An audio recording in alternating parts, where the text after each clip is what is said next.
Hello, welcome to the channel Why Stories. Enjoy watching. The loud thunder woke Viola Sans up. The woman opened her eyes. Raindrops were beating on the window pane. May storm, she thought. The last month of spring had been dry and hot, so the rain was a welcome sight. Viola pulled back the curtains to admire the rain, washing away the dust from the fresh, young leaves. Heavy gray clouds hung over the courtyard of the house where she had lived for over a year. She glanced down. In the rain-deserted courtyard stood a large black car, and next to it were three men. Two of them were dressed in all black. The third, the one on the right, wore jeans and a white sweater. He was staring at the windows of the apartment building, as if searching for someone. Suddenly, the doorbell rang.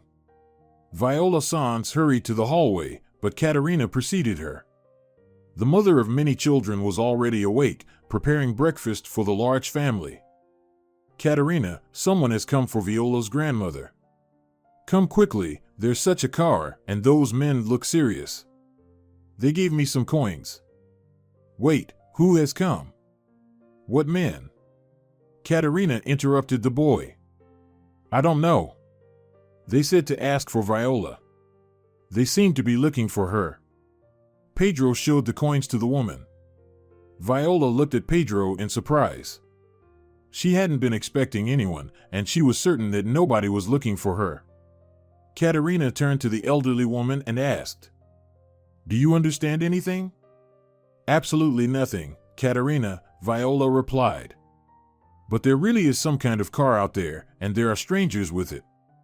All right, stay here, and I'll go see and find out what's going on, Katerina decisively said, putting on her shoes and throwing on a light cardigan over her bathrobe. She exited the apartment, closing the door behind her, and headed down the stairs, with Pedro following closely behind. Viola was born in a small town, in an ordinary family. Her childhood was not much different from that of her peers.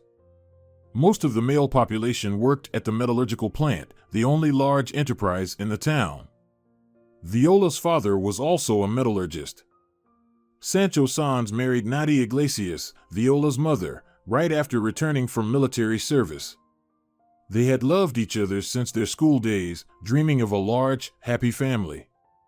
However, it turned out that after Viola's birth, Nadia could no longer conceive, and Sancho wanted a son, or even better, several sons. His dissatisfaction with his wife and his resentment that she could not give him heirs occasionally erupted into scandals. He would get drunk and shout, You're worthless, an empty vessel. What good is this girl to me? She's just as clueless as you are. Nadia had no education and worked at the post office. Her domestic duties included taking care of her daughter and husband. When Sancho had fits of rage, she tried to calm him down by fetching another unopened bottle from a hidden place. She always had alcohol hidden away so that she could pour her husband a drink in time, preventing him from causing trouble. Sancho would drink himself to sleep. Then, Viola's mother and Viola herself would calmly go to sleep in Viola's room. Viola's performance in school was average, shifting between getting C's and B's. However, Nadia always told her daughter that she must go to college and get an education. You won't get by without a profession these days, my daughter, her mother would say. You can become a hairdresser, a cook, or even a seamstress, but you must know how to work. Nadia hoped that Viola would be her support in old age. She was the only one left, and there was no one else to rely on. Her husband had a tough, harmful job. Who knew how much longer he would last, especially since he was already ill and drank excessively. At the age of 16, Viola became pregnant. She managed to hide it for several months, but when her belly noticeably rounded, she had to confess to her mother. Nadia, trembling with fear, told her husband. The shouts and cursing of Sancho could be heard throughout the house that evening. He yelled so loudly that the walls shook and the dishes rattled in the cupboard. You little brat! I'll shake everything out of you right now, your illegitimate child and all the nonsense from your head. He stormed through the apartment, threatened his daughter, and, in his anger, threw things around. You've brought disgrace upon us. What will people say about us now? That Sancho has a daughter who's nothing but trouble. Sancho, calm down. Our daughter shouldn't be nervous now. Nadi tried to pacify her husband. Oh, she shouldn't? But she can have fun with men? He yelled, undeterred. Get out of here, woman. I'll teach her a lesson right now. No, Sancho. Don't touch our daughter. I'll take her to the doctor tomorrow and sort everything out. Nadi went to the cupboard, where a bottle of vodka was hidden beneath neatly folded bed linens. She took out a shot glass, placed it loudly on the table, and poured a drink. Drink up, Sancho, and calm down. The father drank the glass in one gulp, and Nadi poured another. She knew that her husband would calm down once he had a drink. Maybe he wouldn't beat Viola. She couldn't bear the thought of taking her pregnant daughter to the doctor with bruises. She was underage and already in such a state. Viola and Nadi left the maternity clinic in silence. Both of them wondered what would happen now. The pregnancy was too far along, and the doctor refused to perform an abortion. She gave Viola a medical record and instructed her to undergo tests. When the gynecologist asked about the father of the unborn child, Viola replied that he didn't exist. Actually, I am obligated to report this to the police and Child Protective Services. This is a serious matter, the doctor said sternly. And for that, you need to tell me who did this to you. He doesn't exist. He was just passing through town and left. I don't know where he went, Viola replied. But at least you know his name and surname, don't you? Where is he from? Viola remained silent. She lowered her head. All right, the doctor said, realizing she wouldn't get anything more from the girl. Go ahead and get your tests done. Come back for your appointment in a week. Her parents couldn't sleep at night. They were filled with worry. Meanwhile, Viola seemed obsessed. She sewed blankets from scraps of fabric stored in her mother's closet and knitted little sweaters and booties from leftover yarn. The girl, who had already been an average student, stopped studying altogether and frequently skipped classes, complaining of feeling unwell. Her thoughts were solely consumed by the baby. You've completely lost your mind, daughter, Nadi scolded. Children should be born out of love in a proper family. This isn't a doll, not even a kitten or a puppy. A child requires not only love but also resources. How do you plan to raise it? Everything will be fine, Mom, was Viola's only reply. Viola's baby decided to be born long before the due date. She gave birth to a boy in the 8th month of pregnancy. From the onset of contractions until the baby was born, Viola's parents stayed in the maternity ward, waiting for their daughter to give birth, and they didn't leave her side. I hope everything is okay, Nadi prayed. Enough with the whining, Sancho abruptly interrupted her. Be thankful at least that she won't flaunt her belly and that our neighbors won't have a reason to talk about our daughter and shame us in front of everyone. Where have you seen such a thing? When the doctor came out to speak to the parents, both Sancho and Nadi rushed to her. Well, how's our daughter, doctor? Nadi asked, worried. Your daughter has given birth, the doctor began. Before she could finish her sentence, Viola's father took her by the elbow and led her aside. I need to talk to you urgently, he insisted, his expression determined, and the midwife didn't even attempt to argue. If you say so, then let's go to my office, she said. Nadi started to follow them, but her husband stopped her. Wait here, he said. I'll be back soon. The bewildered woman remained standing in the middle of the waiting area. She was angry that her husband didn't let her talk to the doctor. It was true what they said, men were incapable of showing empathy and understanding in situations they knew nothing about. They didn't give birth themselves, they didn't know what it was like to carry and deliver a child. When her husband reappeared in the doorway, Nadi practically jumped out of her seat. What's going on, Sancho? What did the doctor say? She asked. She child is sick, it was born prematurely, what can I say? He replied. What? Thaws it, Nadi. Maybe he won't survive at all. What do you mean, won't survive? "Oh, dear Lord, how can this be?" Sancho's wife lamented. "What is going on?" "Enough, quiet down. Let's go home," her husband said, pulling her by the hand. "We're not needed here for now. Viola is asleep. They gave her a sedative." Back at home, Sancho sat down at the kitchen table with a bottle of strong liquor. He hardly spoke to his wife, only drinking and occasionally nibbling on a salty salad. The next day, after work, Viola's parents hurried back to the maternity ward. They needed to arrive before the doctor left. Seating Nadi on a chair in the waiting area, Sancho said, "Sit here, I'll find out everything myself." He headed down the corridor to the head doctor's office. His wife waited for him for nearly half an hour. Sancho returned, visibly upset. He punched the wall in frustration and dragged his wife outside. "The baby died," he said. "How could he?" Nadi couldn't comprehend. "Are you daft?" "Normally. He was premature and sick, and he died. That's it." Sancho's wife's behavior irritated him. He just wanted to leave the maternity ward and have a drink. There was an open bottle in the fridge at home. "Wait, Sancho, where's the death certificate? Will they give it to us?" Nadi suddenly asked. "They'll give it when we come to pick up our daughter. Come on already." The man headed towards the exit, and Nadi followed him. At home, the woman let her tears flow freely. She felt sorry for the baby, sorry for her daughter, and sorry that she and her husband didn't become grandparents. She knew that despite Sancho's scolding, complaints, and constant displays of dissatisfaction, deep down, he loved Viola and loved his grandson just as much.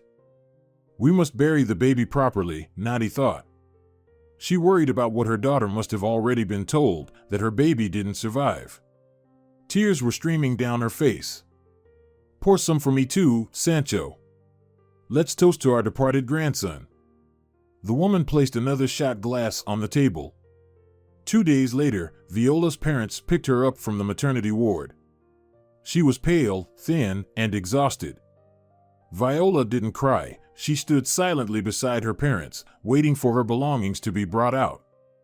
"Go get the document, Sancho," Nadi asked her husband, "and ask when they'll give us the body for the funeral." "I know, I'll go now," the man replied gruffly. He left, and when he returned, he said, "Let's leave here quickly." "What happened?" Nadi asked, taking the bag with her daughter's things from her husband's hands. "Nothing. I said, let's go." "No more questions," he insisted. "So, I got really angry with them and lost my temper," Sancho said. It was evident he was angry. "They don't want to give us the body. They said it's not allowed." As they left the hospital, Sancho walked briskly down the sidewalk, while Viola and Nadi tried to catch up with him. "Why is it not allowed?" Viola asked. "How should I know?" "Those are their rules," Sancho replied. "What about the death certificate?" "They should give that to us," Nadi said, still not understanding. "They gave it to me." Sancho stopped and turned to his wife. "They gave me the certificate. But I got so furious about them not releasing the body that I tore it up and threw it in the doctor's face." "Oh, Sancho, why are you so rough?" "You should have asked calmly," Nadi said. "How can you talk calmly with them? They killed the kid, my grandson, and then they have the audacity to say it's our fault for raising our daughter poorly." "I just couldn't hold back," Sancho responded. Back at home, Viola locked herself in her room and refused to come out, no matter how much her mother pleaded with her. In her head, she could hear the cries of the baby she had given birth to. She heard it clearly, as if the baby were lying right beside her, crying. Viola managed to finish school, but now she was the subject of mockery. Her classmates treated her with disgust and didn't want to associate with her. It was understandable. Her classmates were looking forward to their future, believing that everything was going according to plan. Soon, they would receive an education, find jobs, and then build wonderful family relationships, everything as it should have been. For Viola, things were different.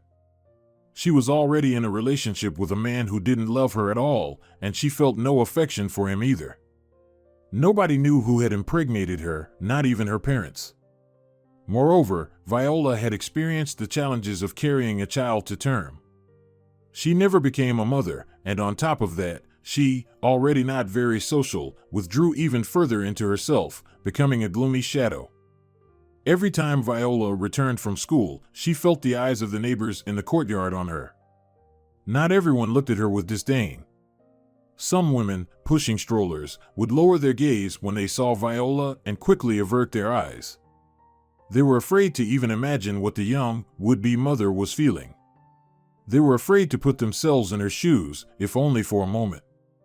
After all, in their strollers were living, healthy babies, while Viola's child had died. Over a year passed. Viola's mother hoped that her daughter's emotional wounds would gradually heal and that she would return to her former self. But something inside Viola seemed broken. She had bent under the weight of her suffering. No matter how much Nadi urged Viola to attend the graduation party, her daughter adamantly refused.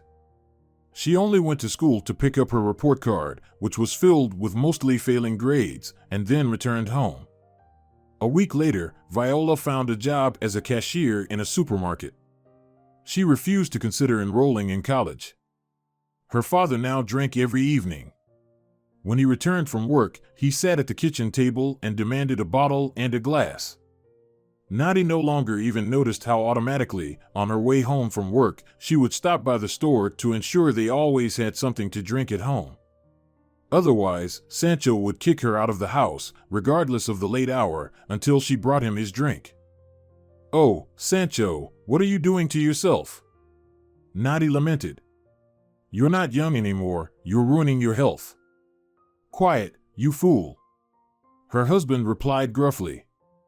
"Alcohol drowns my sins, and it's the only thing that can do it. Pour me a drink."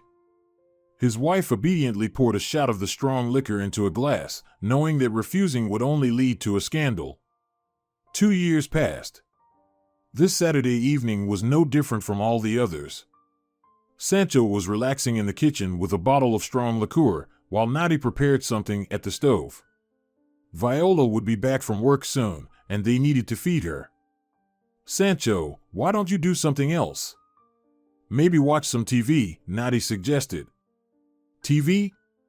What's there to watch?" "Just soap operas and nonsense," Sancho grumbled. "You tell me, will our daughter keep mourning that baby for the rest of her life? It's high time she got married. How long can she rely on us?" "She's not relying on us. She's earning her own living," Nadi replied to her husband's complaints. "So independent. Women need a man, otherwise they'll lose themselves completely," Sancho scoffed. "All women are the same, worthless chickens." He downed his shot, grimaced slightly, and took a bite of a pickled cucumber. From the hallway, he heard the sound of the door opening.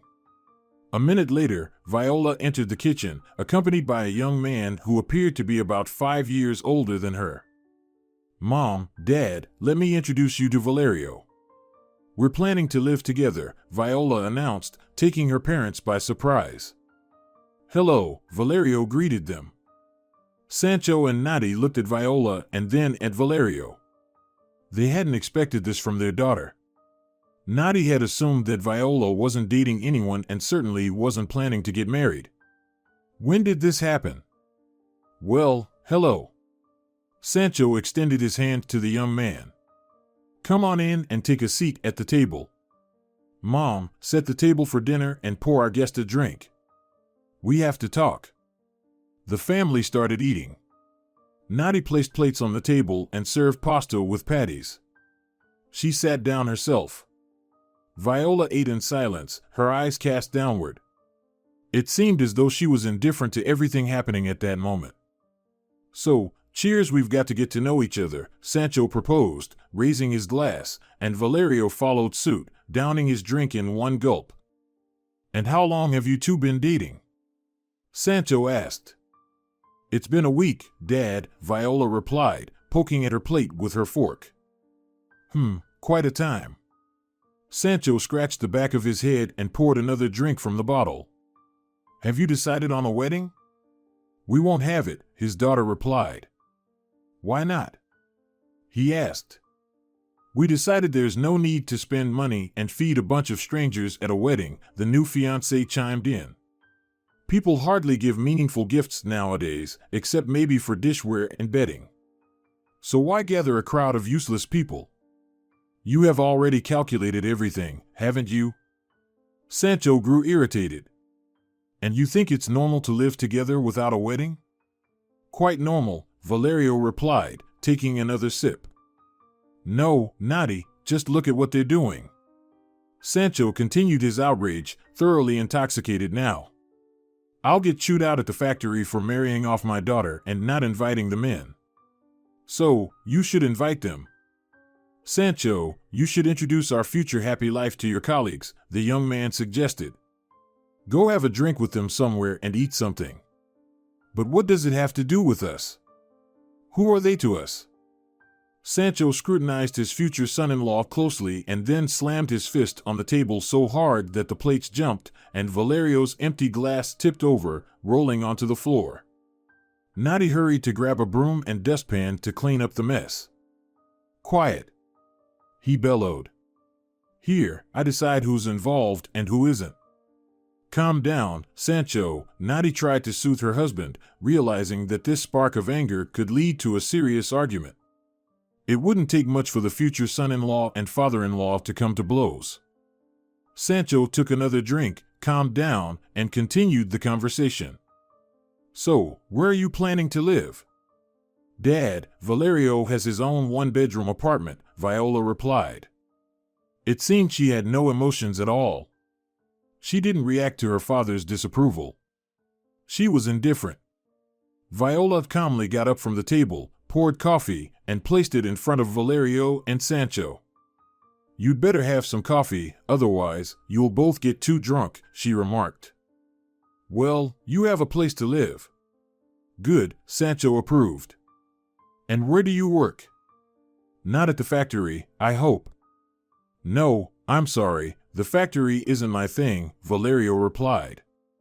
I have a stall at the market where I sell various goods. I travel to the capital, buy cheaper, and sell at a higher price.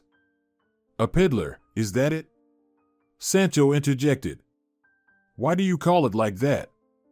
Valerio countered. I'm an entrepreneur. Oh, I see.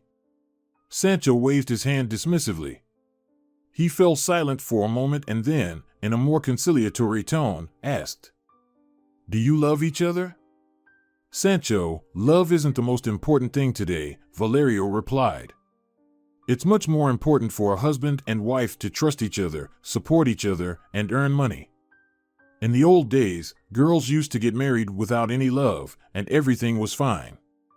Strong, close-knit families had farms and prosperity. Hey, don't mix things up, Sancho said, pointing his index finger forward. In the old days, the parents of the grooms used to pick brides for the girls, but we don't know anything about you. Nothing. And now, we're supposed to let our daughter marry you? Valerio leaned back in his chair and smiled mischievously. Well, ask away. I'll answer any questions. Sancho picked up the empty bottle and looked at it. Naughty, bring more to drink, he ordered Naughty. Maybe that's enough, Sancho?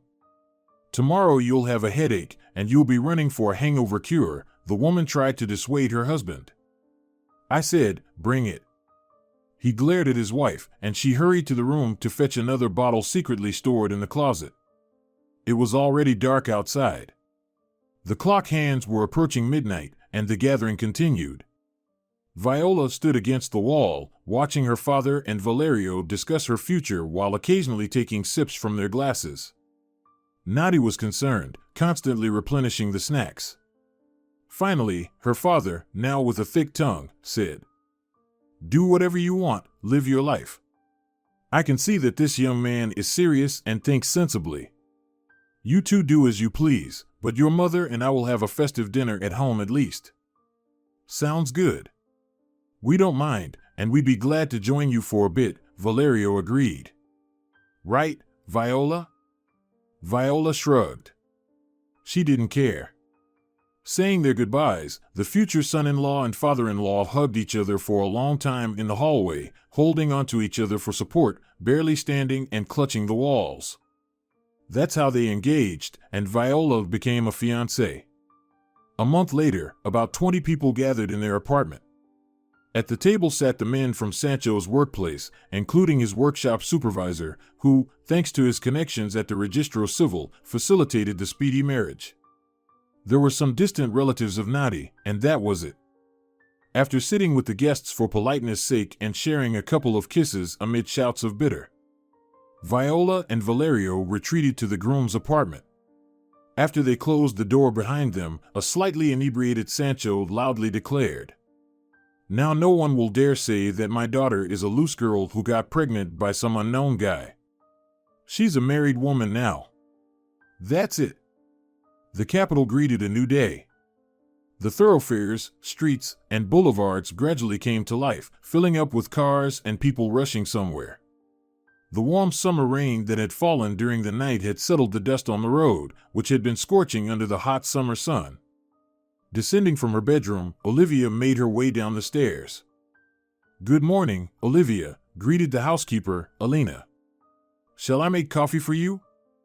"Don't worry, Alina, I'll do it myself." "Is Narciso Alvarez still at home?" "Yes, he's having breakfast in the dining room," replied the girl. "All right."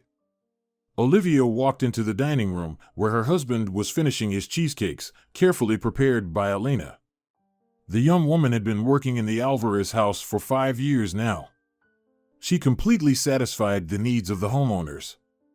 She was kind, calm, very clean, and industrious. She helped Olivia maintain the large mansion and, at times, provided company, engaging in conversation and lending her ear to her mistress. The spouses had long realized that they made the right choice when they hired the country girl. She not only cooked wonderfully but also knew how to keep a secret, ensuring that nothing that happened inside the house leaked beyond the high brick fence. "Good morning, dear," Olivia kissed her husband on the cheek. "Are you leaving already?" "Yes, my love, I have a lot to do today," Narciso replied, wiping his mouth with a napkin. "I scheduled a morning meeting, and then I'm heading to the department." "Will you be back late, as usual?" Olivia asked, looking disappointed. "I'll try not to be late." He got up from the table, hugged his wife, kissed her, and headed for the exit. "Goodbye. Don't miss me." She watched out of the window as her husband's black SUV drove through the gates. Then, she prepared coffee and called for the housekeeper. "Alina, do you have a lot to do today?" she asked the girl. "Same as usual, Olivia." "Well, you have a lot to do today, and so does Narciso. I, on the other hand, have a completely free day. How about we go to the shopping center?" Alina let out a barely noticeable sigh. Another trip to the shopping center. For the past 2 years, Olivia had been constantly going there. She didn't need any new things. The mistress visited the children's play area. She simply sat at a small cafe table for hours, watching the kids brought here to play by their parents. Olivia and Narciso had been in love with each other since their college days. After graduating, they got married. Thanks to the support of Narciso's parents, his career quickly took off. He soon assumed the position of his father, the CEO of a large metal processing company. He inherited it when his father decided to retire and enjoy the peace and quiet of their country house by the river. Olivia had no need to work. She dedicated her time to her passion, pottery. In their garden, a small cottage was built for her, serving as a workshop where she crafted impressively beautiful items by hand: cups, pitchers, vases, plates, and more. The family was affluent and could afford anything they desired. However, for the past 10 years, Olivia and Narciso have been struggling in vain to have a child. All their attempts had been unsuccessful. Olivia suffered the most from her inability to conceive. She increasingly frequented the shopping center, where she couldn't tear her gaze away from other people's children. Among them could have been her own child. Olivia, why are you breaking your heart like this? Alina exclaimed, throwing up her hands. I can see that these trips don't calm you down, but only upset you even more. Let's tidy up the flower bed instead. The roses have withered and need pruning. The gardener will come after lunch and take care of everything, Olivia replied. Well, how about going to the pottery studio then? I don't have the inspiration, Alina. Olivia placed an empty cup on the table. I'll be ready soon. Half an hour later, they were already heading towards the city center. In Olivia's bag, there were several chocolates and candies. She distributed them to children at the shopping center. After spending about 3 hours at the children's play area, the women headed back home. On the way, they made a stop at a church where Alina, the homeowner, spent a long time in prayer. She felt deeply sorry for Olivia. She would make the best, caring mother, Alina thought, watching Olivia exit the church. It's Narciso, I'm listening. Narciso, hi. A partner's voice sounded on the other end of the line. How are you doing? Oh, Silvio Santos? Hello there.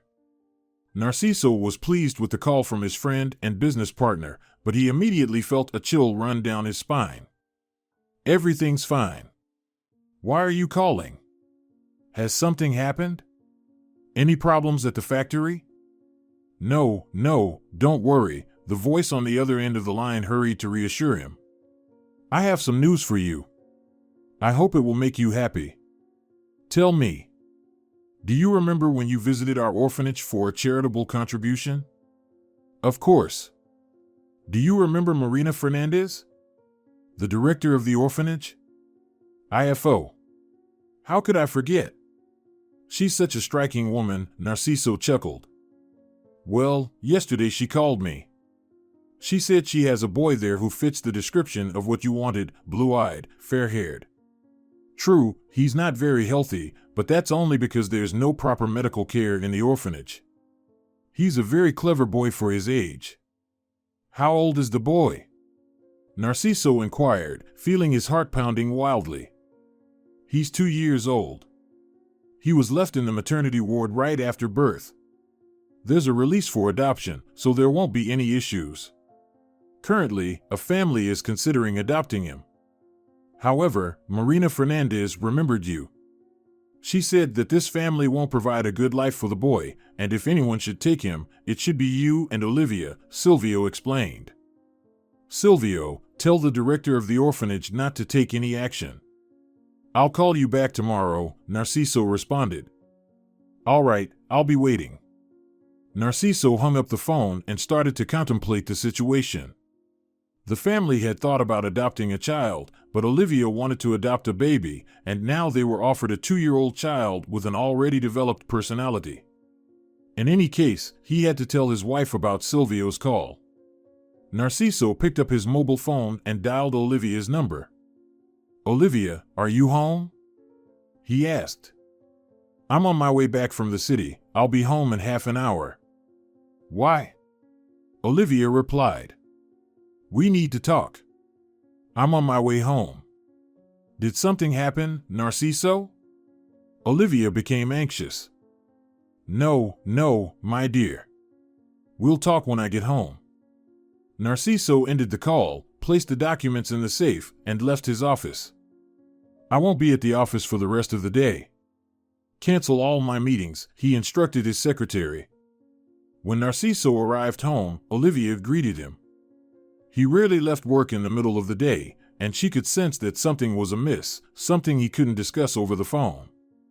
Narciso, you got me worried, she said, embracing her husband.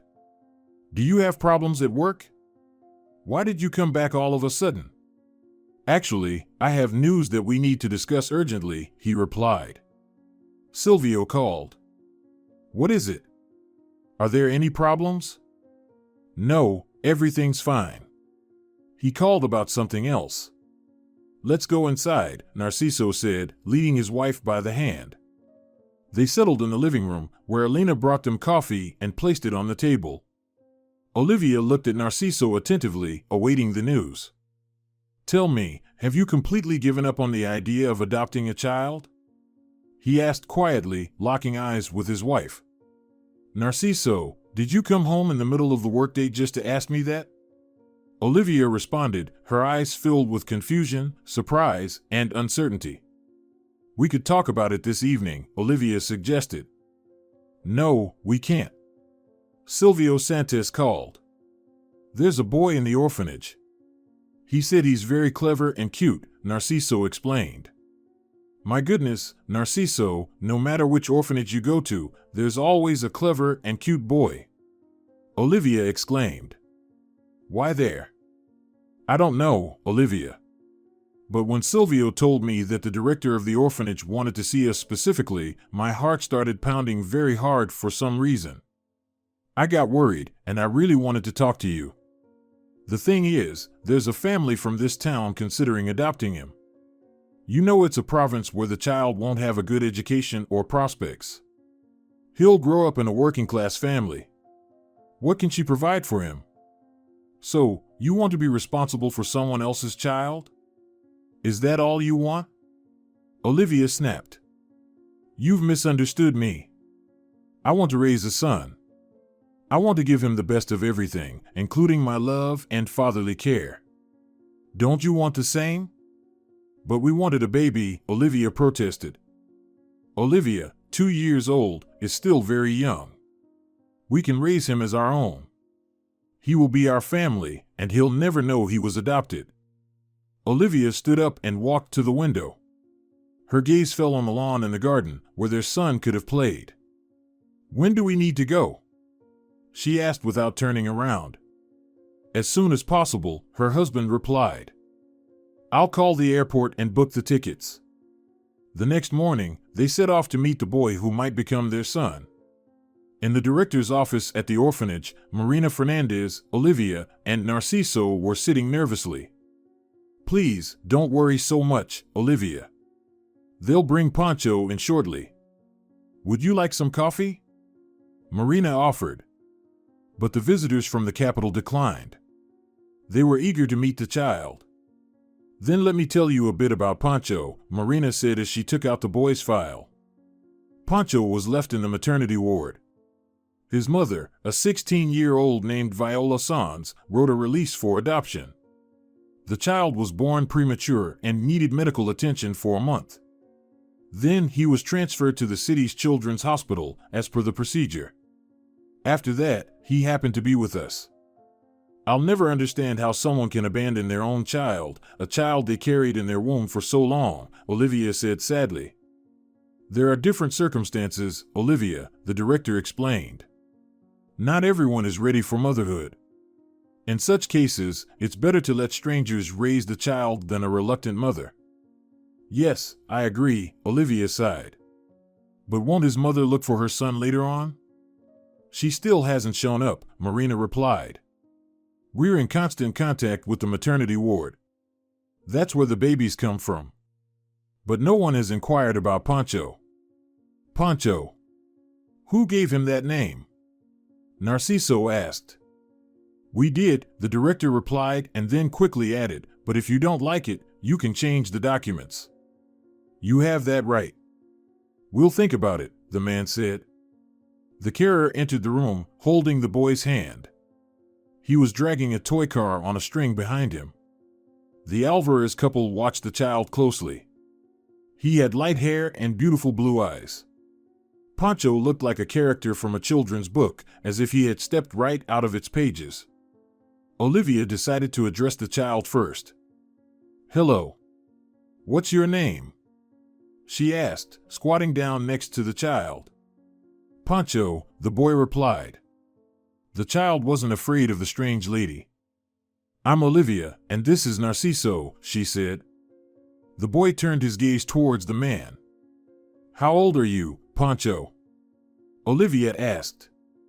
The boy extended his hand, splaying 2 fingers wide, and loudly said, 2. The adults present burst into laughter. It was quite amusing to see the child confidently declare his age. Pancho took a step forward and handed Olivia the toy car. Do you like playing with cars? she asked. I do, the boy replied loudly once again. How about we go to a place where there are lots and lots of cars, and they will all be yours?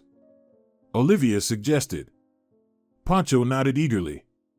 He wasn't afraid of the adults who were watching him attentively. He seemed straightforward and self-assured. Olivia couldn't help but think that if she had met him under different circumstances, she would have never guessed that his mother left him alone and that he was growing up in an orphanage. Her perception of orphans was completely different. When Pancho was taken away, Narciso and Olivia exchanged glances.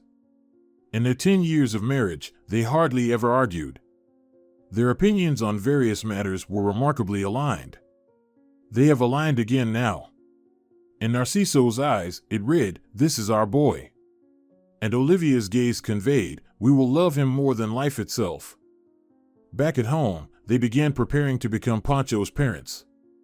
Narciso instructed the lawyers to gather and formalize all the necessary documents and handle the legal intricacies of the boy's new home. Olivia, on the other hand, was almost losing her mind with anticipation, knowing that she would finally have a son. Alina, tidy up the bedroom next to ours today. Tell the security guard to remove all the furniture from there. We'll buy everything new.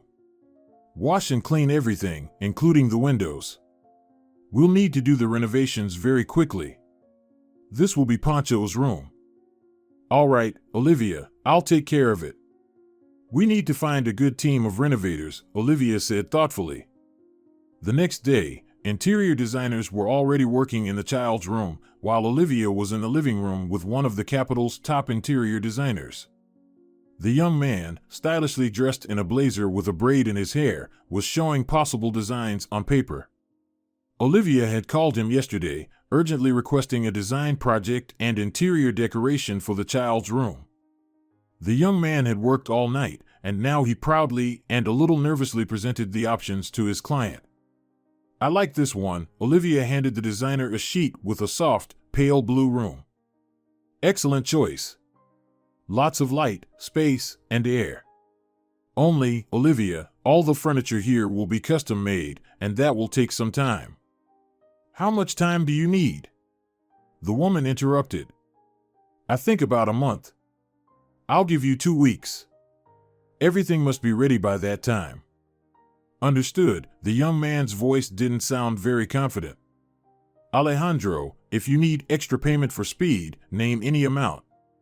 The main thing is that the room should be ready by the time our son arrives. I understand, Olivia. I'll do it. For 2 weeks, while lawyers and designers were fulfilling the Alvarez requests, Olivia raced around stores and shopping centers. Alina, get ready. We're going to the city, she would say, barely managing to drink a cup of coffee in the morning. Olivia, why do we need to spend so much time in the city every day? We can order everything online, the housekeeper tried to resist. You don't understand, Alina. I want to choose everything myself. I want to be the first to hold the toys and things that will belong to Pancho. Alina sighed and followed her to the car, once again heading to the shopping centers, where Olivia cleared the shelves of toys, sweaters, suits, t-shirts, and little boots, everything that stirred up a storm of emotions in her. And after 2 weeks, Narciso set off to bring Pancho home. Olivia tried to wait at home, feeling restless. She was afraid that the boy might not like his new parents or that their relationship might not work out. Pushing doubts aside, she tried to imagine the happy days they would spend as a family, trips to the sea, teaching the little one to ski and skate. When her husband called from the airport and said they had arrived and were on their way home, Olivia went out to the garden. It was beautifully decorated with balloons and lanterns. On the lawn, there was a large red battery-powered Jeep, and next to it was a 3-wheeled bicycle. Do you think Pancho will like it, Alina? The hostess asked the young woman. Don't worry, Olivia. You and Narciso will be the best parents in the world, don't doubt it. The time until her husband and Pancho arrived seemed to drag on endlessly. Finally, Narciso's car pulled into the driveway. Olivia headed towards her husband and the boy, who was holding Narciso's hand. Hello, Pancho. "Do you remember me?" Olivia asked. "I do," the boy replied, nodding. "You're my good boy." The woman hugged the child with tears of joy in her eyes. At that moment, she felt like she was embracing her happiness and was ready to do everything to ensure Pancho had a wonderful childhood. To everyone's surprise, the boy easily integrated into the family. He never threw tantrums, was curious, and eagerly participated in all the activities the adults were involved in. He constantly hung around Elena in the kitchen, and she kept making delicious cottage cheese pancakes, dumplings, and apple pies for him. In the garden, Pancho attracted the attention of the security guard and the gardener with his games. He skillfully drove his jeep along the paths, chasing the fleeing employees. In the winter, they turned the lawn into an ice rink for Pancho. Narciso and Olivia taught the boy how to skate, and then they all enjoyed hot coffee with delicious almond cookies together. The couple was happy. They had found what had been missing in their lives. When Pancho called Narciso Dad, the man didn't even try to hide his tears of joy. Grabbing the boy in his arms, he was running around the garden, repeating, "Say it again. Say what you called me." 3 years passed. The family celebrated their son's 5th birthday in grand style. They invited the children of friends and partners over. They organized a cheerful picnic right in the garden, generously decorated with balloons. Clowns and stilt walkers entertained the children, and on the terrace, with the arrival of each new guest, a mountain of colorful gift boxes grew. Pancho was happy. Olivia and Narciso greeted guests who never tired of saying, "You have a wonderful son." The waiters served glasses of champagne and snacks. At the end of the celebration, fireworks lit up the sky above the Alvarez garden, delighting the young guests. When the guests had all departed, Narciso put Pancho to bed himself. Before getting into bed, his son made him promise that they would unwrap the presents together tomorrow. After tucking his son in with a soft blanket, Narciso left the child's room and went downstairs to the living room. Olivia was sitting in an armchair, rubbing her temples with her fingers. "Are you feeling unwell, dear?" Narciso asked. "I have a headache, and I feel dizzy," his wife complained. "I probably drank more champagne than I should have. I was just so excited." "Are you sure?" "Yes, I'll take a pill now and go to sleep. Everything will be fine in the morning. Let's go to the bedroom." However, Olivia didn't feel better in the morning. Narciso postponed all his appointments and took his wife to the hospital. This day would be etched in his memory forever. The doctor who had been monitoring the Alvarez family's health came out to speak with Narciso with a mysterious expression on his face. "What's wrong with her?" Narciso asked. "Is she ill?" "Not at all," the doctor smiled. "She's perfectly healthy, just a little bit pregnant. Olivia is about 5 to 6 weeks pregnant, but we should conduct a more thorough examination." Olivia emerged from the doctor's office and approached her husband, looking into his eyes attentively. "My love, the Lord has rewarded us for giving Pancho happiness and a family. Now he will have a little brother or sister." 8 months later, the Alvarez family welcomed a daughter they named Estefania. When Viola married Valerio, she didn't have high expectations. She didn't love him, but he wasn't repulsive either.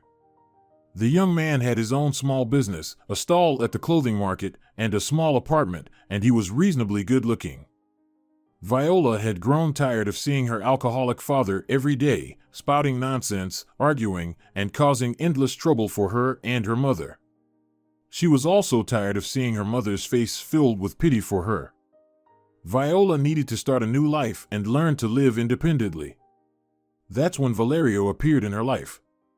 The young man was a regular customer at the supermarket where Viola worked. He immediately noticed the new girl at the cash register. Valerio went out of his way to catch her attention, paid her compliments, and one day after the store closed, he invited her for a walk. To her own surprise, Viola agreed. During their walk, Valerio couldn't stop talking, while Viola remained mostly silent, occasionally responding with one-word answers. To her own amazement, she noticed that Valerio was a very cheerful guy, the type people would call a joker or a walking joke book. They started seeing each other occasionally, mostly with Valerio escorting Viola home after work. Sometimes, he would disappear for a few days or even a week, claiming he was going out of town for business. Viola assumed he was dealing with his merchandise. One day, as Valerio said goodbye to Viola at her building's entrance, he said, "I feel very comfortable with you. Let's live together," Valerio proposed. Together? Like siblings, like neighbors, or perhaps like husband and wife? Viola sarcastically asked. Which option do you prefer? Valerio seemed a bit offended that she didn't take his words seriously. "Oh, come on, don't be upset," Viola said. Soon, they met Viola's parents and announced their intention to become a new family unit. A month later, they were married. Initially, Viola found joy in her life with Valerio. Her husband was fun to be around, and they were always going out, whether to the movies, cafes, or picnics. Months passed quickly. Viola left her job at the supermarket and started selling goods at Valerio's market stall. Why pay a salesperson when you can sell the stuff yourself? You won't cheat yourself, and all the money stays at home, her husband convinced her. Viola succumbed to his persuasion but regretted it during her first winter. The harsh cold forced her to wear layers of clothing and wrap herself in scarves and shawls just to avoid freezing while standing all day in the market stall. "Just wait a little. We'll save some money, and we'll rent space in a shopping center," Valerio tried to persuade her. But to Viola, it felt like winter would never end, and the money would never accumulate. To keep warm in the cold, she started drinking. "Here, warm yourself up," a neighbor from a nearby stall once handed her a flask of vodka. "Take a sip, and you'll feel warm all over." Soon, Viola was going to work with a similar flask in her purse. One day, when she returned home after work, she found her husband in the kitchen. On the table, there was nothing but a bottle of alcohol and a shot glass. "Valerio, why are you without snacks?" "You can't drink without snacks, it's not right," Viola asked. "Your stomach will suffer." Viola's speech was beginning to slur slightly. She opened the fridge, took out some sausage, and placed it in front of her husband. "You're probably hungry. You won't warm up without food." A pot of soup appeared on the stove. "What's the occasion for your feast today, my dear husband? Why are we having a banquet?" Viola asked with a smirk. Valerio raised his bleary eyes to her and slammed his fist on the table.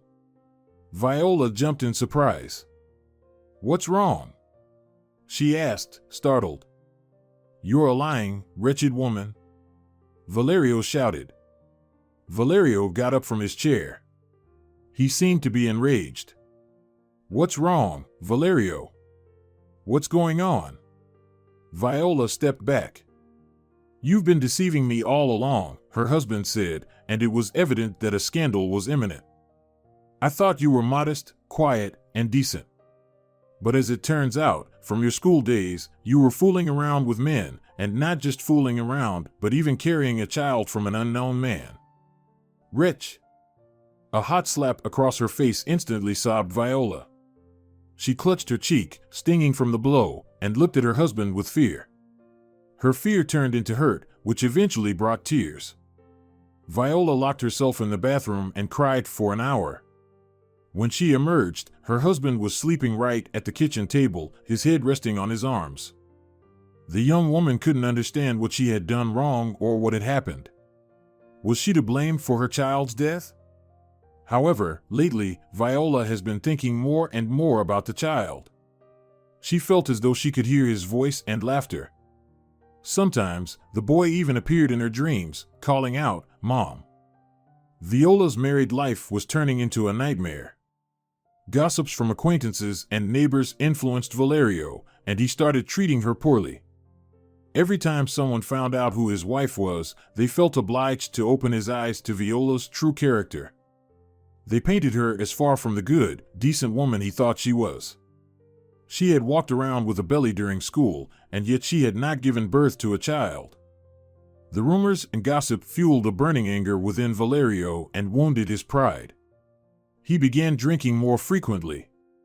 One evening, Viola sat across from him at the table and poured another shot.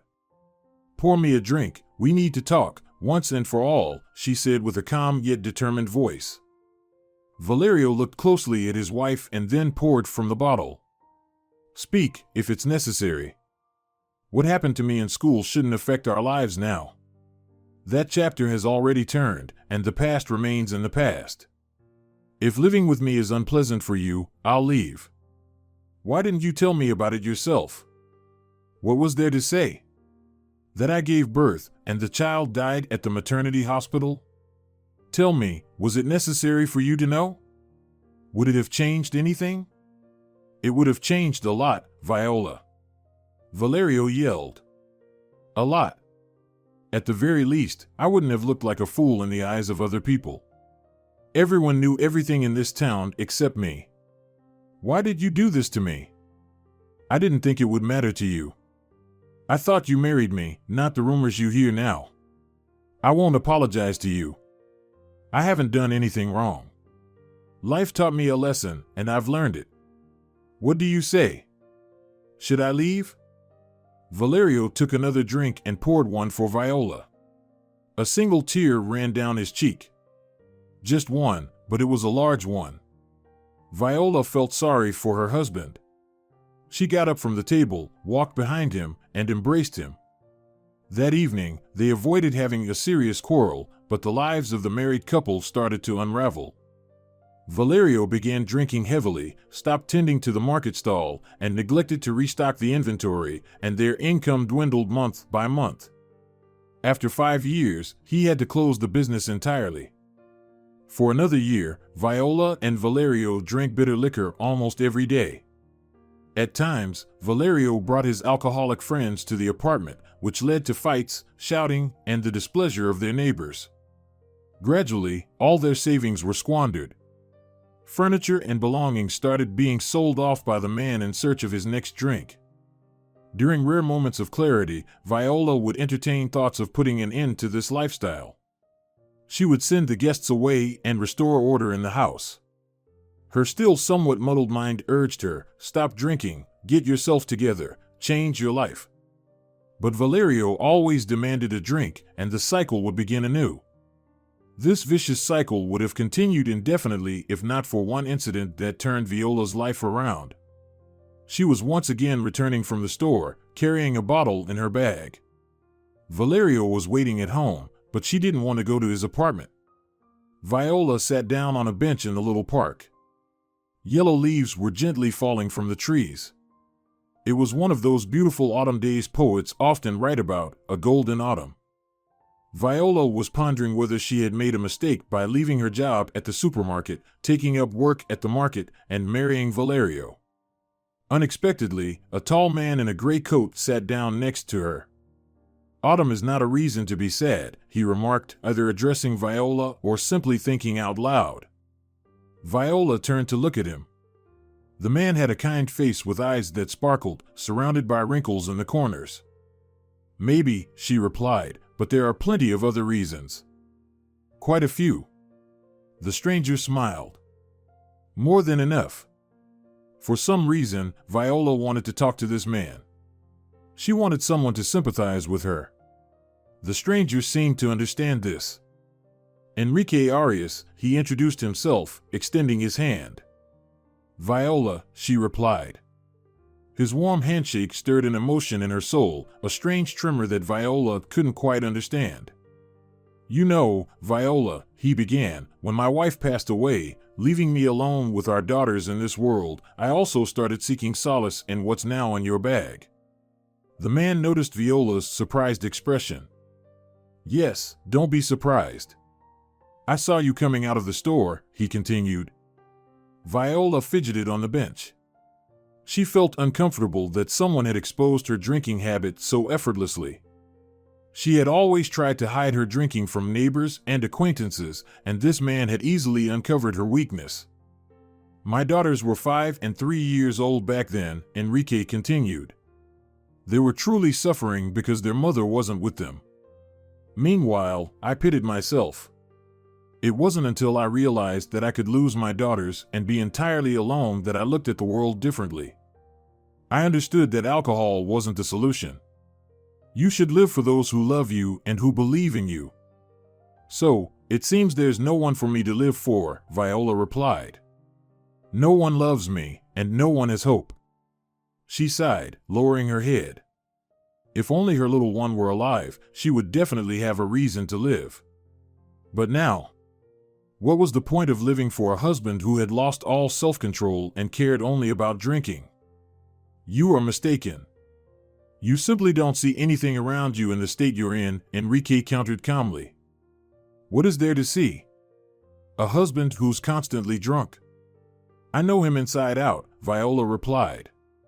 When I get home, Valerio will be drunk again, and I'll have to take care of him. Right? If you want, you can do it that way, but you can also do it differently, Enrique replied. You're a young, beautiful woman. Why do you let your life go to waste? It's not even a life, Viola said. She found it increasingly interesting to talk to Enrique. She had understood it all herself, but all this time, she hadn't found any support. It's more like mere existence. And you, have you stopped drinking completely? I mean, after your wife passed away? Why do you think so? The man replied. On holidays, I allow myself a drink with a good meal. I love barbecue with red wine or a little brandy. It's sacred. Nature in all its splendor, a campfire, glowing coals, and the aroma of sizzling meat. How can you not have a little sip then? Yes, Viola smiled. I haven't been to a barbecue in ages. Would you like to go with me? Enrique suggested. Why? Viola felt awkward, as if she were imposing herself on this kind man. Look, the weather is wonderful, Enrique said. I've missed outings in nature myself. Come on, trust me, you need this right now. All right, Viola hesitated. Let's do it. Agreed. Tomorrow at 1 p.m., we'll meet here and head to the river. Enrique stood up and extended his hand to Viola. Until tomorrow. See you, she replied with a smile. Enrique turned and walked along the path. Viola watched the remarkable man for a while, realizing that nothing in life happens by chance. If fate had unexpectedly led her to him, it must have been a sign. On the way home, Viola, without even realizing it, was smiling. It had been a long time since she felt so light and peaceful. When she returned home, even Valerio, disheveled and wearing a torn shirt and pants with stretched out knees due to drunkenness, couldn't spoil her mood. Placing a bottle in front of him, Viola said loudly, Here, have a drink. And you? Come, join me, her husband mumbled. You're out of your mind. Viola locked herself in the bathroom and stood under the shower for a long time. She felt like the warm water jets were refreshing her, washing away the traces of past troubles.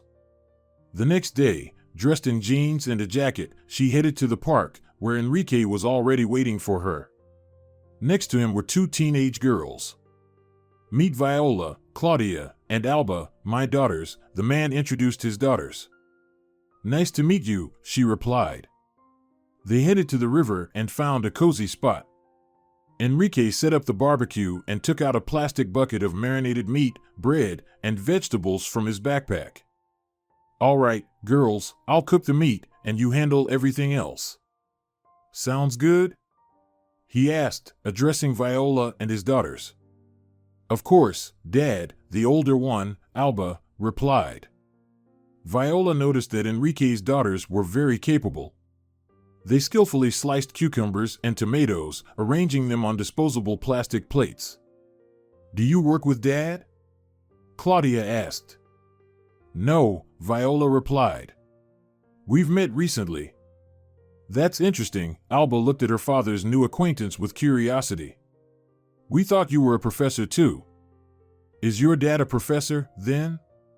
Viola asked. Of course, he teaches at the university and educates students, Claudia proudly answered. When the barbecue was ready, they all sat down on the spread-out blanket, which served as an improvised table. The picnic was a great success.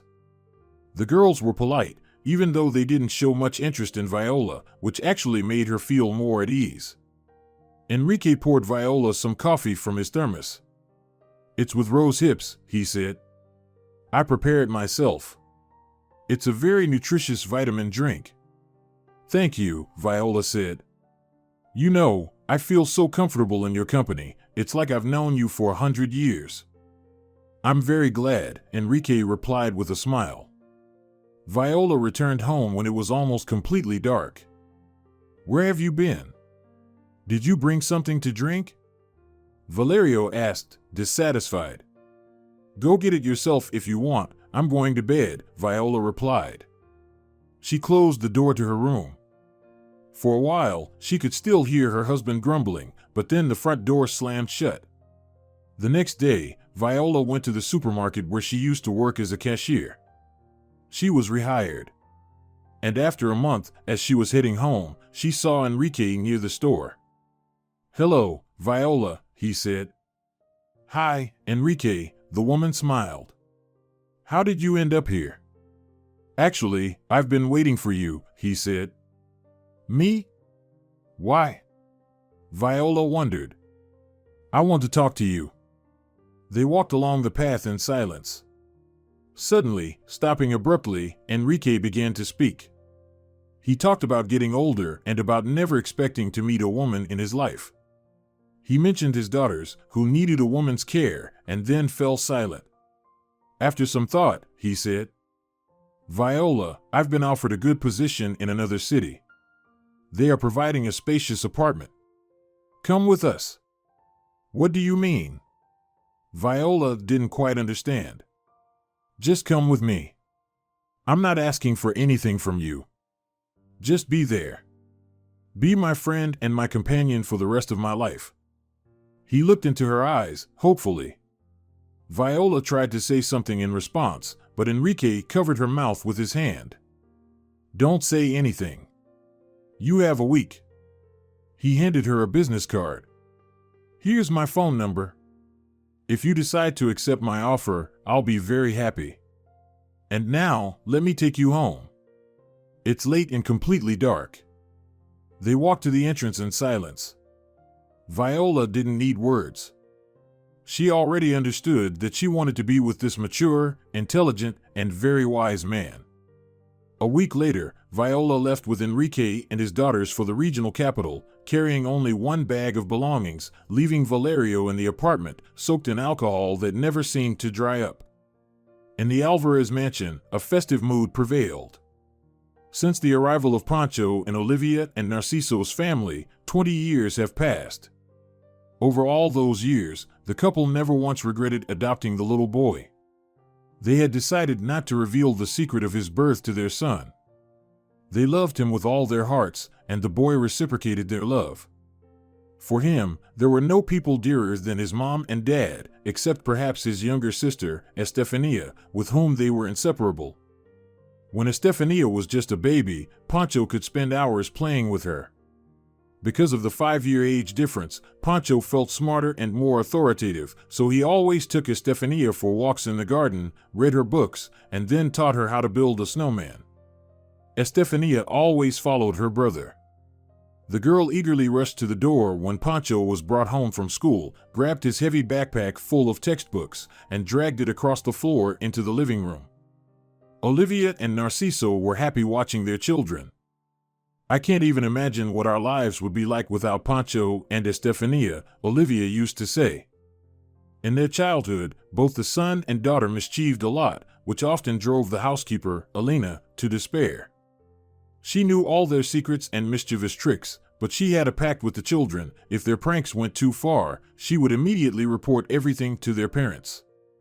That's why Pancho always kept an eye on their crazy games. He didn't allow little Estefania to run up and down the stairs, didn't let her go into the backyard alone, and prevented her from entering his mom's pottery workshop when she wasn't there.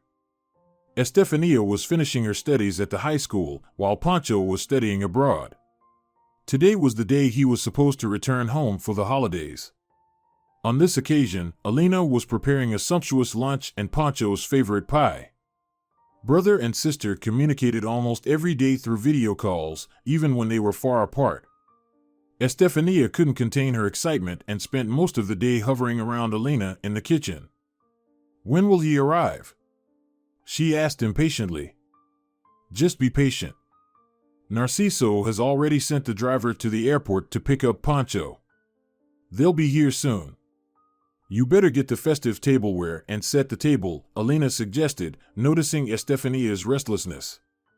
When the car entered the courtyard, Estefania rushed to meet her brother. "Pancho!" she exclaimed, throwing herself into his arms. "I'm so happy." "Easy there, crazy girl," Pancho laughed. Olivia and Narciso followed their daughter onto the terrace. Everyone was in high spirits. "So, how was your flight, son?" Narciso asked, hugging Pancho. "Everything was good, Dad," the young man replied. He hugged and kissed his mother, and together they all headed into the house. "Wow, how you've grown," Olivia admired. "Our boy has grown up. What did you expect? That he'd keep chasing the ball around the yard and secretly steal candies from Alina's kitchen?" Narciso chuckled. "Pancho, what did you bring me?" Estefania asked, sitting down next to her brother. "I'll show you in a moment." The young man reached for his backpack. "Here, take a look. They're really cool. The latest model. We don't have these yet, for sure." He handed his sister a box of wireless headphones, and she squealed with delight. "Olivia, lunch is ready." "I've set the table in the dining room," Alina said, entering the living room.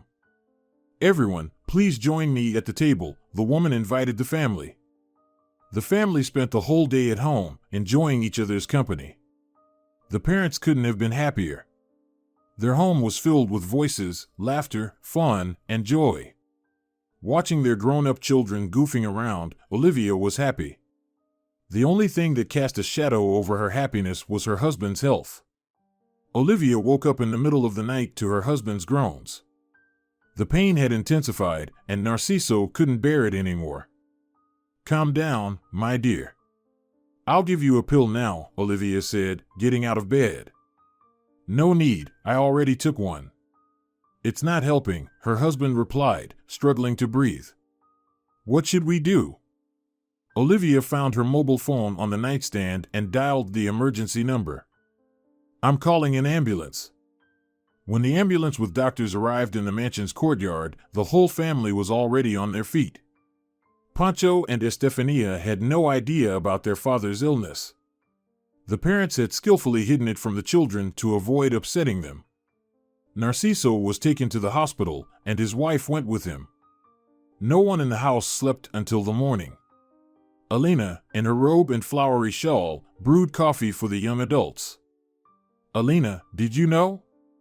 Pancho asked the housekeeper. "Did you know that Dad was sick?" "I knew, my dear. But it was strictly forbidden for me to say anything." She placed cups of aromatic coffee in front of the young man and the girl. "Let's hope for the best." "Estefania, we need to go to the hospital," Pancho decisively said. "What, right now?" "As soon as they open the emergency room." The young man finished his coffee and placed the cup on the table. "I'll go take a shower, freshen up, and get dressed." "I'll go with you, okay?" "Of course." Olivia was sitting in the hospital corridor, staring at one spot, her gaze fixed on the flashing sign that read, "Do not enter." "Mom, how's Dad?" Estefania embraced her mother tightly, holding her close. "It's bad, darling, it's bad. But it will be okay, right? They'll help him, won't they?"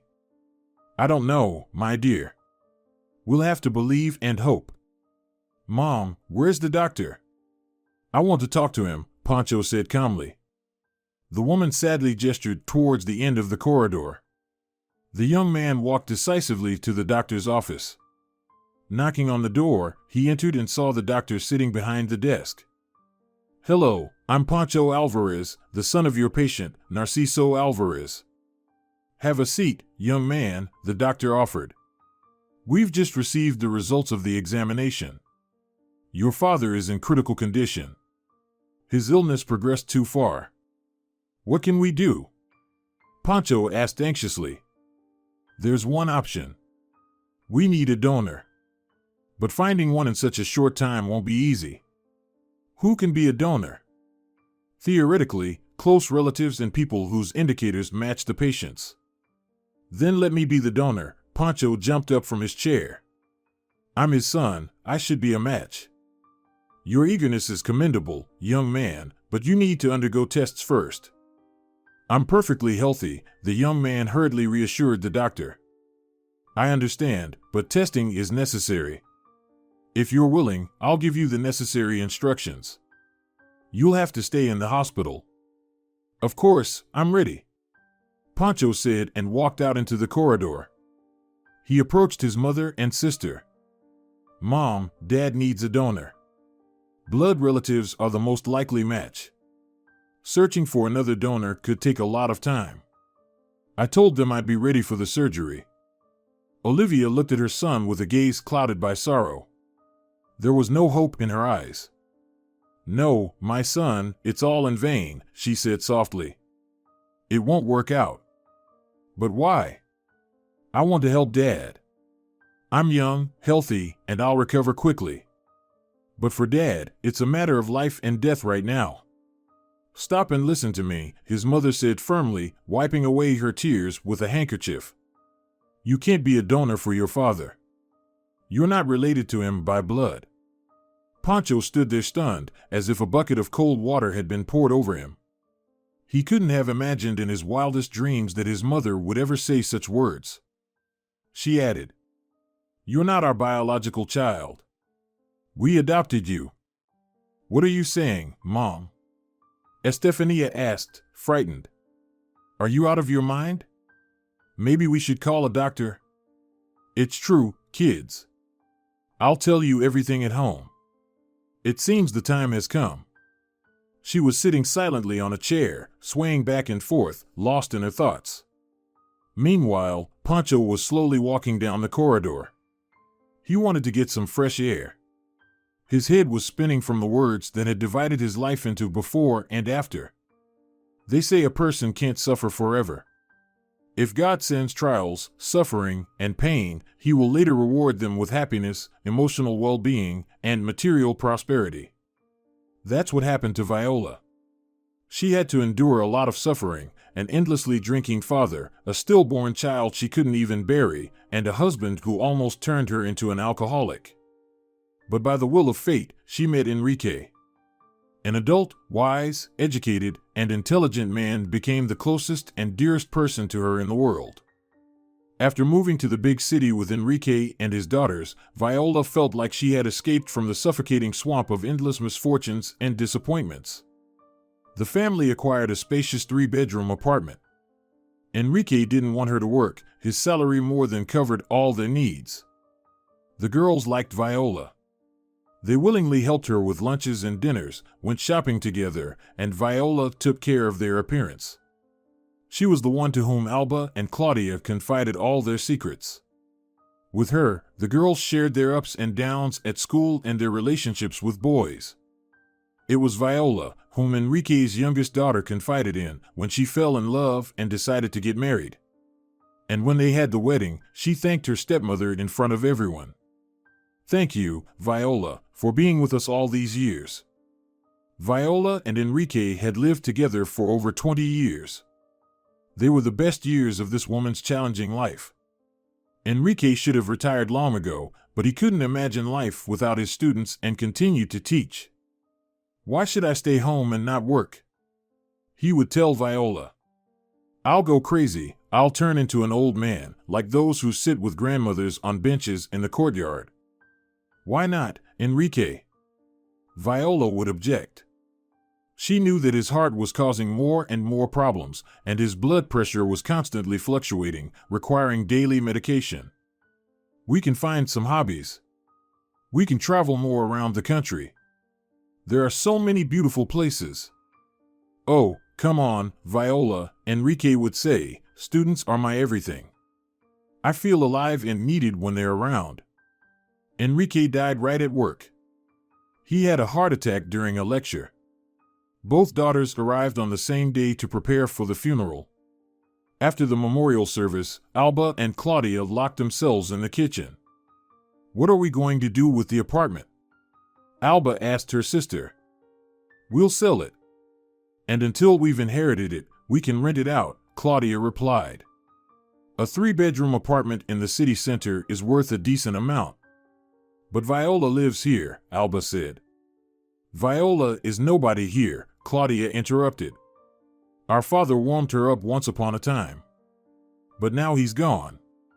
So let her go back to where she came from. Yeah, Alba was quietly smoking, and then she agreed with her sister. You're probably right. The next day, they packed Viola's things into a bag and pushed her out the door, saying, You don't live here anymore. How can you do this, girls? Where am I supposed to go? The woman asked, bewildered.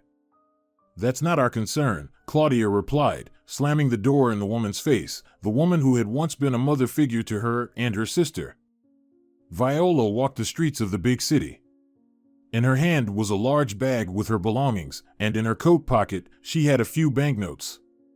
Life bustled around her, people rushed somewhere, cars raced by at breakneck speed, but in the soul of the woman, aged and gray from sorrow, there was emptiness. There was no life left in her. Viola bought a potato pie and coffee from a street vendor, sat down on a park bench, and stared pensively ahead. How long had she been sitting like this? The woman didn't know. Next to her on the bench was a cup with a cold drink and an untouched pie. Viola hadn't even noticed when night fell over the city. Ma'am, are you okay? Viola heard a voice that seemed to come from the heavens. Wake up. She raised her head. Before her, there was a giant, furry dog's face. Do animals live in heaven or hell, she thought. But then someone's hand touched her shoulder. Can I help you? A female voice asked. Viola saw a stranger holding a large dog on a leash. The woman sat down next to her. What happened to you? Should I call an ambulance? She asked. And then all the emotions, all the grief that had accumulated in Viola's soul, burst out in a torrent of tears. She cried and couldn't calm down. The woman took a small bottle of water from her purse and gave it to Viola. When she finally regained some composure, the stranger said, My name is Katerina. Let's go to my place. It's late, and you can't stay here. She helped Viola to her feet, and Viola obediently followed Katerina. Once again, the Lord sent Viola a savior. The older woman's fate touched Katerina, and she couldn't bear to let her go. She had experienced a lot in her own life. Katerina had 4 children, and her husband died when the youngest was not even a month old. Stay and live with us. We have plenty of space for everyone, Katerina suggested the next morning. At first, Viola resisted, but Katerina persuaded her, saying that she also needed help with the children and that Viola could be like a grandmother to them. So it happened. Katerina's 2 sons and 2 daughters turned out to be remarkably clever and affectionate children. Within a week, they announced to all their friends and neighbors in the courtyard that their grandmother had arrived. Viola baked pies, and the children carried them out to the yard to treat their friends. Soon, everyone in the house knew Viola, greeted her politely, and sometimes invited her to join them for a chat or to pass the time. So unexpectedly, Viola, who seemed destined for loneliness after Enrique's death, found a family, a daughter in the person of Katerina, and 4 grandchildren. Viola had been living with Katerina for over a year. On the morning when the neighbor's boy Pedro rang the doorbell, she surprisingly slept for a long time and woke up only to the sound of thunder. Learning from the boy that someone was looking for Viola, Katerina went downstairs and walked into the courtyard. Who are you? She asked the well-dressed young man standing next to a huge black SUV, staring at the windows of the house. I'm looking for Viola Sans, the young man replied. Does she live here? Perhaps you could introduce yourself and explain what this is about. Katerina asked skeptically. Of course. My name is Pancho Alvarez. Based on all the information I've gathered, there's a high chance that Viola Sans is my mother. Katerina's eyebrows shot up. As far as I know, Viola doesn't have any children. If she lives here, please let me meet her and talk. Only that way can we find out the truth. Katerina scrutinized the man closely. Come with me, she said, heading towards the entrance. 2 security guards followed Pancho, but he stopped them. Wait here. Viola put the kettle on the stove, then sat down at the table, preparing a cup of coffee for herself. Viola noticed that Katerina entered the kitchen with the young man. Viola, I don't understand anything, but this man needs to talk to you. Katerina looked bewildered. I'll leave you alone. No, stay, Katerina, Viola said. Katerina sent the children, who were curiously inspecting the guest, into the other room, closed the door, offered Pancho a seat, and took one herself. The man remained silent, gazing at Viola's face. For some reason, Viola's mouth had gone dry, and she couldn't utter a word. It felt like she had seen this young man somewhere before. There was something familiar about his face, but she couldn't remember where she knew him from. Are you Viola Sans? Pancho finally asked. Yes, Viola replied. My name is Pancho Alvarez. I've been searching for my mother for many years. She left me at the maternity hospital. Katerina and Viola exchanged surprised glances. What could they do to help this man? After a brief pause, Pancho continued his story. I would have never known that I was raised by a foster family. But when my father was on his deathbed, my mother, in a fit of emotion, told me that they had adopted me at a very young age. At first, I was very angry and even left home, but over time, I calmed down and started searching for my mother. All I knew was that I was born to a 16-year-old girl in a small town and left at the maternity hospital immediately after birth. I've imagined 1,000 times how I would find her and say everything I thought about mothers like her. Then I mentally thanked her for my birth because I had a happy, prosperous life, the best mom and dad in the world, and a sister whom I love very much. All my searches were fruitless. The threads led back to the maternity hospital, where there was no one left who remembered that 16-year-old girl. But Pancho got lucky. At the moment Viola was giving birth to him, a very young nurse was working at the maternity hospital. She overheard a conversation between the head doctor and the newborn's grandfather. The grandfather demanded that he be allowed to write a refusal.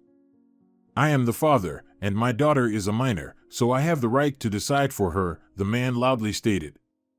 The decision of the pregnant girl's father shook the young nurse so much that she remembered this story for the rest of her life.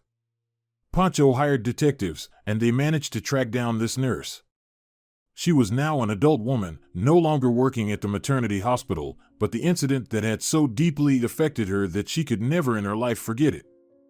This hospital employee had followed the fate of the pregnant girl for a while.